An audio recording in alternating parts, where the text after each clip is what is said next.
আজকে এই কাজা নামাজ হয়, যেমন আপনি এশারের নামাজ পড়ে ঘুমিয়েছেন, আপনার নিয়ত ছিল যে আমি ফজরের নামাজটা পড়ব, আপনার নিয়ত ছিল আমি ওই ফজরের নামাজটা আদায় করব, কিন্তু আপনার ঘুমই ভাঙেনি, আপনার ঘুমই ভাঙেনি। এমন টাইমে ঘুম ভাঙলো, আপনি দেখতে পাচ্ছেন অলরেডি সূর্য উঠে যাচ্ছে, তা আপনি কি করবেন? এই নামাজটাকে আপনি কিভাবে আদায় করবেন? তা আমাদের প্রিয় নবী হযরত মুহাম্মদ সাল্লাল্লাহু আলাইহি ওয়াসাল্লাম তিনি বলছেন যে তুমি যখন ঘুম থেকে উঠবে তখনই তুমি মুখ হাত দিয়ে উঁচু করে করে পরিষ্কার হয়ে তুমি নামাজটা সাথে সাথে আদায় করে নাও।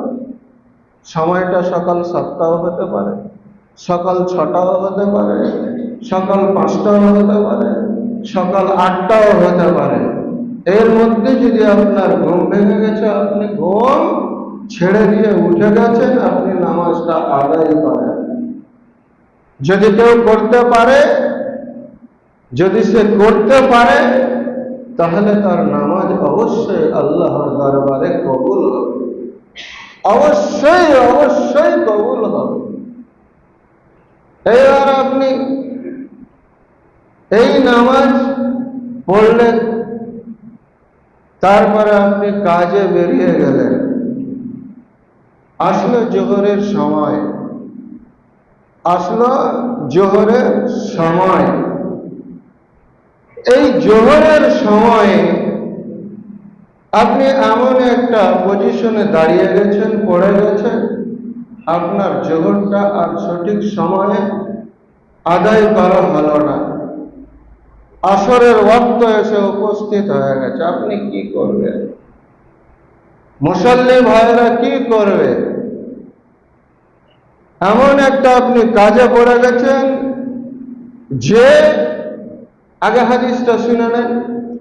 আল্লাহর রাসূল সাল্লাল্লাহু আলাইহি ওয়াসাল্লাম খন্দকের যুদ্ধের সময় তার কয়েকটি নামাজ কাজা হয়ে যায়। আল্লাহর রাসূল সাল্লাল্লাহু আলাইহি ওয়াসাল্লাম তার নিজের জীবদ্দশায় খন্দকের যুদ্ধের সময়, কি চলছিল যুদ্ধে? খোঁড়াখুঁড়ি, খন্দক একটা রাস্তা, একটা গর্ত রাস্তা খুঁড়ছিল, এমন ভাবে একটা বাঁধ তিনি তৈরি করেছিলেন যাতে কাফেররা টপকে গিয়ে তাকে না টপকাতে পারে। এমন এমার্জেন্সি ছিল, এমন এমার্জেন্সি ছিল ওই খালটা তৈরি করা, যে খালটা তৈরি করতে গিয়ে সাহাবীদের নামাজ কাজা হয়ে গেছে। তো আল্লাহর রাসূল সাল্লাল্লাহু আলাইহি ওয়াসাল্লাম জোহরের নামাজ আগে পড়লেন, তারপরে আসরের পড়লেন, কিন্তু সময়টা আসরের, সময়টা আসরের, কিন্তু তিনি পড়লেন। কেন পড়লেন? যে সিরিয়াল বাই সিরিয়াল নামাজটাকে তুলে দেওয়া, ফজর, জোহর, আসর, মাগরিব, ইশা, এই যে 5টা টাইম সিরিয়াল বাই সিরিয়াল আছে, তো এটাকে সিরিয়ালে উঠিয়ে দেওয়া। তো ব্রাদার মিল্লাত, আজকেও আমাদের জীবনে আমরা তো ভাই টাটকি ফুটকি নামাজি, আমরা নিজে যতই গর্ববোধ করি না কেন, আমরা যাই বলি না কেন, আমরা তো ভাই টাটকি ফুটকি। আর সেই আল্লাহর রসুলের নামাজ আর সাহাবীদের নামাজ আকাশ আর পাতাল আমাদের সাথে। তো ব্রাদার মিল্লাত, এই টাটকি ফুটকি নামাজি যারা আমরা আছি, এদের অনেক সময় আসরের সময় জোহরের টাইম আসে, মানুষ দ্বন্দ্বে পড়ে কোনখানে? ইমাম সাহেব তো শুরু করবে আসরের নামাজ, জোহর তো আমার কাজা, জোহর তো আমার কাজা, কি করা যায়? ভাবনা চিন্তা নিয়ে মুসল্লিরা, অল্প বুদ্ধির মানুষ, দিশা পায়। তো ব্রাদার মিল্লাত, আসরে এখানে দুইটা মত আছে। তা আল্লাহর রাসূল সাল্লাল্লাহু আলাইহি ওয়াসাল্লাম আর মুক্তাদি, যে নিয়াত হতে হবে একবার ওইটা নিয়াত কাটা কাটা হতে হবে তা নয়। ইমাম সাহেব যদি আপনার আসরের নামাজ শুরু করে দেয় আর আপনি এসছেন, আপনি তার সাথে জোহরের নামাজও পড়তে পারবেন, অথবা আপনি আসরের নামাজ তার সাথে পড়তে পারবেন। দুটাই আপনার কার্যকারী হবে। তারপরে আপনাকে ওই কাজাটা করতে হবে। এবার আসরের নামাজ অলরেডি হয়ে গেছে, জামাত আরম্ভ হতে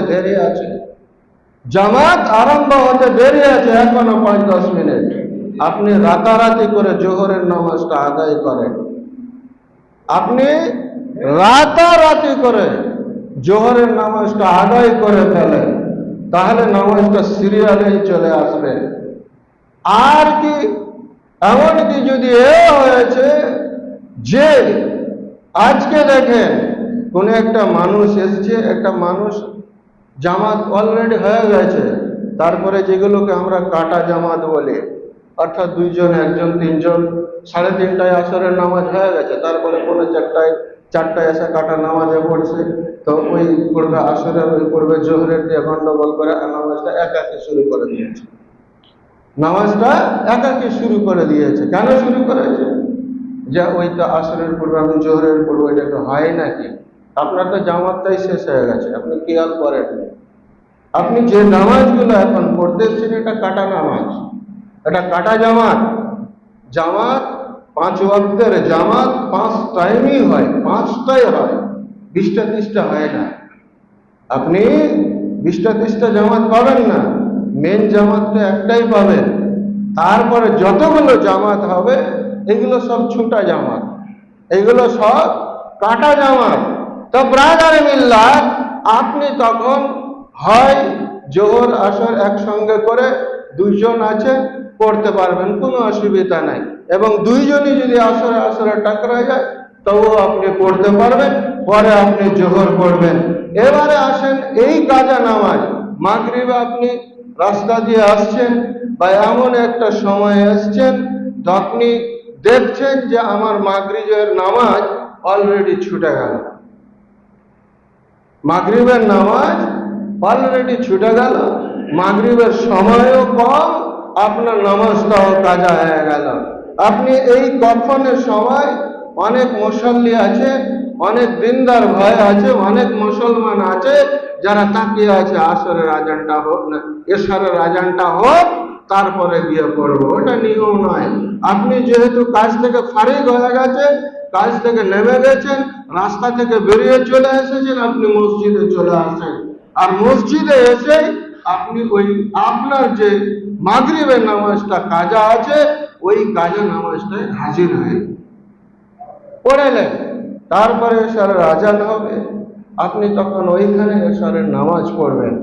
এবার যদি ধরেন আপনি রাস্তাতে বা কাজের এমন জায়গাতে পজিশনে দাঁড়িয়ে আছেন, এশারের নামাজ শুরু হচ্ছে আর আপনি চলে আসছেন, এশারের নামাজ শুরু হচ্ছে আপনি চলে আসছেন, তা আপনি কি করবেন? আপনি যদি ইচ্ছা করেন তাহলে এশারের সাথে মাগরিবের নামাজ পড়তেও পারবেন, এশারের সাথে। তবে 3 রিকাতে বসতে হবে আপনাকে। এবার আপনি যদি মনে করেন যে না, এটাকে উজ্জ্বল করে আগে আমি ইমামের সাথে বসে একবারে সুন্দরভাবে এশারের নামাজটা পড়ে নেব, তারপরে আমি ওই নামাজটা, অর্থাৎ আপনার যে মাগরিবের নামাজ, সেই নামাজটা আপনি পড়বেন, পরেতে পড়তে পারবেন, অসুবিধা নাই, কোনো অসুবিধা নাই। কিন্তু নামাজ পড়তে হবে। মেন কথা হচ্ছে এটুকুই, নামাজ আপনাকে পড়তে হবে, মাফ নেই।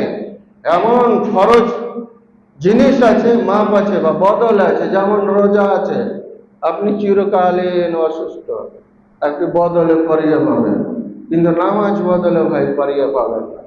এটা এমনই একটা ইবাদত, এই বদলা বদলির ধার ধারে না, আপনাকে স্বয়ং পড়তে হবে। এবং এর ফ্যাসিলিটিটা এত সুন্দর যে আপনি ভাবতে আপনাকে অবাক লাগবে।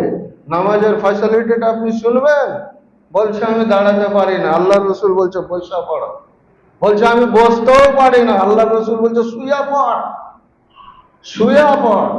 তো শুয়া পড়ার ক্ষমতা হয় না, কই নিয়াত কর, সুবহানাল্লাহ পড়বেন না? তো কত ফ্যাসিলিটিটা আপনার জন্য দেওয়া হয়েছে, আপনি একবার কল্পনা করেছেন? আবার আজকে দেখেন বর্ষা হচ্ছে, আপনার প্রয়োজন নাই, একবারে ছাতা লাঠি বাইনা মসজিদ আসতে প্রয়োজন নাই, কোনো প্রয়োজন নাই। বর্ষা আপনি দেখছেন টানা বর্ষা হয়েই যাচ্ছে। আল্লাহ রসুল সাল্লাল্লাহু আলাইহি সাল্লাম কি বলছেন, এই মুয়াজ্জিন সাহেব, তুমি হাইয়া আলাস সালার জায়গাতে ওটাকে পাল্টা দাও।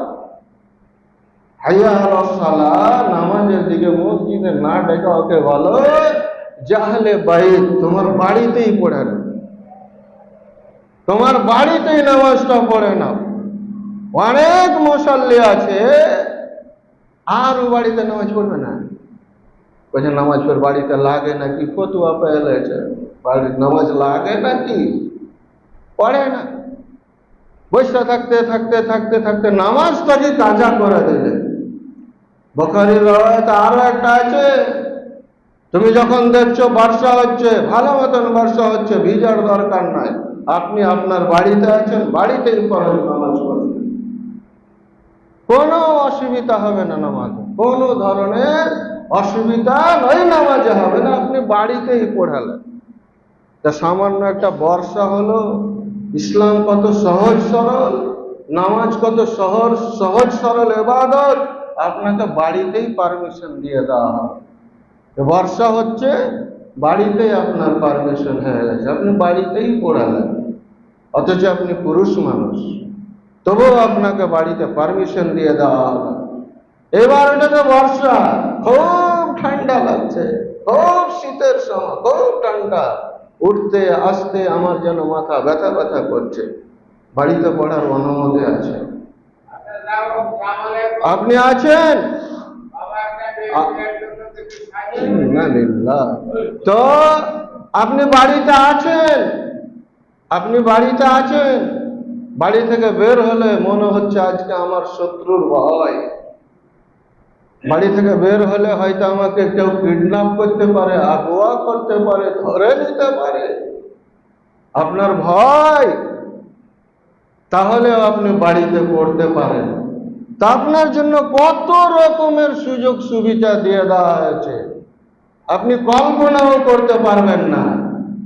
তো এই নামাজগুলো আপনাকে আদায় করতে হবে, তার জন্য আপনার যত ধরনের ফ্যাসিলিটি প্রয়োজন, যত ধরনের আপনার মানে অসুবিধা থাকে, সব অসুবিধা যেন আপনি কাটিয়ে তুলতে পারেন এবং এই ইবাদতটায় আপনি মাশগুল হতে পারেন, সেই কারণে এত ধরনের আপনার ফ্যাসিলিটি তৈরি করে দেওয়া হয়েছে। তো যাই হোক ব্রাদার মিল্লাত, এই যে আমরা কাজা নামাজগুলো আমরা চেষ্টা করব সেইভাবে আদায় করা, যেভাবে আমাদেরকে আলোচনার মাধ্যমে আসতে পারি বা আমরা পড়তে পারি। আগামী দিন ইনশাআল্লাহ এই নামাজের একটা বিষয় নিয়ে আলোচনা করব, তাহলে এই যে সূত্র নিয়ে খুবই মাতামাতি, এই যে নামাজের এই সূত্র নিয়ে যখন এত মাতামাতি, ইনশাআল্লাহ যদি বেঁচে থাকি আগামী সপ্তাহে এই সূত্র নিয়ে আলোচনা করব। নামাজের যে একটা সূত্র প্রয়োজন সেটা নিয়ে আলোচনা করব। তারপর সপ্তাহে যদি বেঁচে থাকি তাহলে এই নামাজের এই যে মেম্বার নিয়ে আলোচনা করব। আল্লাহ রাব্বুল আলামিন যেন আমাদেরকে সকলকে বুঝার তৌফিক দান করেন। আল্লাহুম্মা আমিন সুম্মা আমিন। ইয়া আইয়ুহাল্লাযীনা আমানু ইযা নুদিয়া লিস-সালাতি মিন ইয়াউমিল জুমআহ ফাসআউ ইলা যিকরিল্লাহি ওয়া যারুল বাই'আ যালিকুম খায়রুল লাকুম ইন কুনতুম তা'লামুন।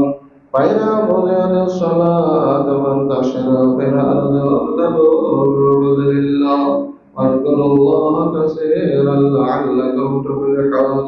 وإذا رأوا تجارة أو لهوا انفضوا إليها وتركوك قائما قل ما عند الله خير من اللهو ومن التجارة الله خير الرازقين. اللهم صل على محمد وعلى آل محمد كما صليت على إبراهيم وعلى آل إبراهيم إنك حميد مجيد. اللهم بارك على محمد وعلى آل محمد كما باركت على إبراهيم وعلى آل إبراهيم إنك حميد مجيد.